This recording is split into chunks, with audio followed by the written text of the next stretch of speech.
tentang masalah tafsir surat Duha, wa wajadaka dhallam fahada, katanya Ustaz. Karena ada Ustaz yang bilang kalau Nabi Muhammad itu dulu pernah sesat, dan kalau memperingati Maulid Nabi itu sama halnya memperingati kesesatan Nabi. Mohon pencerahannya Ustaz. Pertama,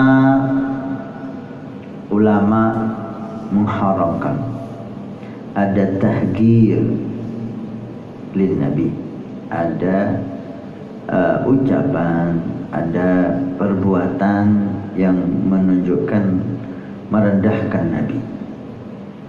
Jangankan nabinya, sunnah Nabi kalau kita rendahkan bisa murtad. Sering dengar murtad, bukan dosa saja, murtad, menghinakan sunnah Nabi hukumnya murtad. Bukan dosa besar, keluar dari Islam secara menyeluruh, menghina sunnah Nabi. Contoh siwak.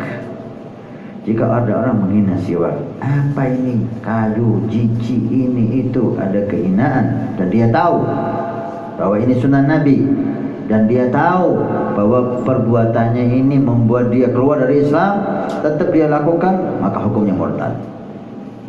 Tapi kalau dia nggak tahu bahwa perbuatannya ini menjadikan dia keluar dari Islam, maka dia dikatakan oleh Syekh Ali Jum'ah, Mufti Mesir, nggak sampai murtad tapi dosa besar. Kalau dia nggak tahu bahwa perbuatan itu membuat dia keluar dari Islam. Seperti halnya apalagi menghina Nabi Shallallahu Alaihi Wasallam, di mana Allah dalam Al-Quran menyuruh para nabi dan rasul antuwagiru, agungkan ini Rasul Muhammad SAW. Perintah Allah untuk mengagungkan, untuk mengikuti, untuk taat kepada siapa? Kepada para nabi dan rasul jika hidup di zaman Nabi. Siapapun nabi yang diutus oleh Allah, mulai Nabi Adam sampai Nabi Isa alaihissalam, sebelum diutus oleh Allah dibuat perjanjian oleh Allah. Termasuk perjanjiannya, jika datang di zaman kamu Rasulku yang namanya Muhammad, kamu harus ikut, kamu harus patuh, kamu harus agungkan dia. Itu di dalam Al-Quran dinyatakan oleh Allah Subhanahu wa ta'ala. Tentang makna dari ayat Al-Quran, wa wajadaka dhallan fahada, banyak ahli tafsir yang memahaminya. Di antaranya wa wajadaka memang artinya, tidakkah Allah telah menemukan kamu wahai Muhammad dalam kesesatan, kemudian Allah beri petunjuk. Kalau dikatakan Nabi itu dulu sesat, mananya yang sesat? Mananya yang sesat? Nabi mulai kecil dijaga oleh Allah. Irhasat, apa itu irhasat? Mukjizat sebelum kenabian, itu namanya irhasat. Dijaga oleh Allah mulai bayi, bahkan mulai dalam perut ibunya. Lahir dijaga oleh Allah, cahaya keluar, malaikat turun, dan banyak sekali. Mulai bayi, mata memancarkan cahaya. Subhanallah, betapa keajaiban ketika masih kecil.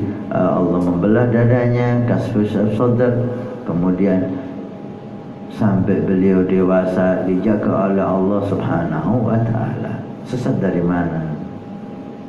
Kemudian apa makna ayat ini? Makanya man fassara al-Qur'an bi ra'yihi falyatabawa maq'adahu minan nar. Siapa yang mentafsirkan Quran dengan kepalanya tanpa melihat hadis, tanpa melihat pendapat ulama, tanpa melihat asbabun nuzul, maka siap-siap dibakar di neraka Allah Subhanahu wa ta'ala.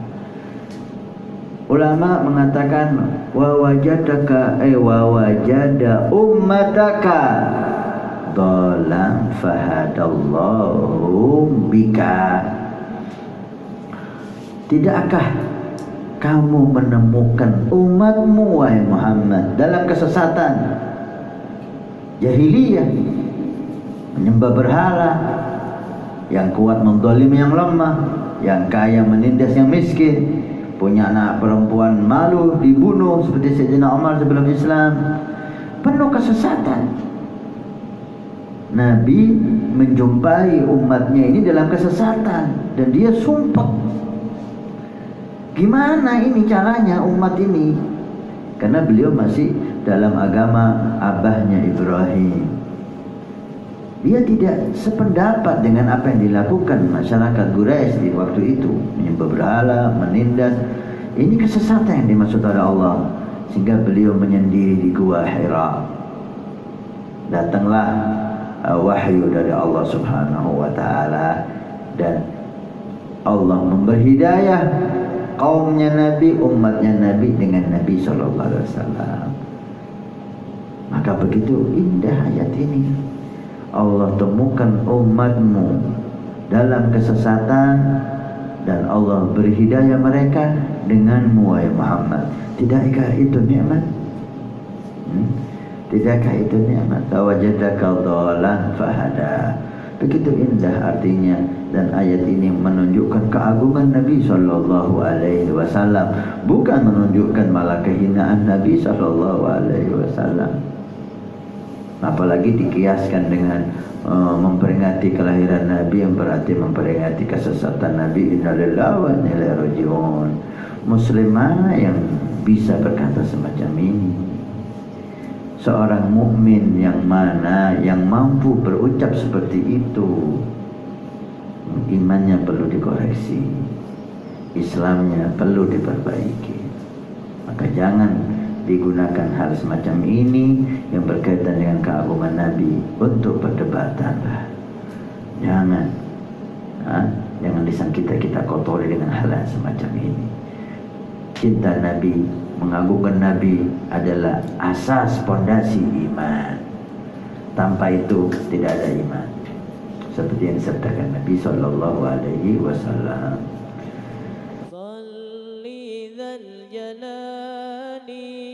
عدد الرمال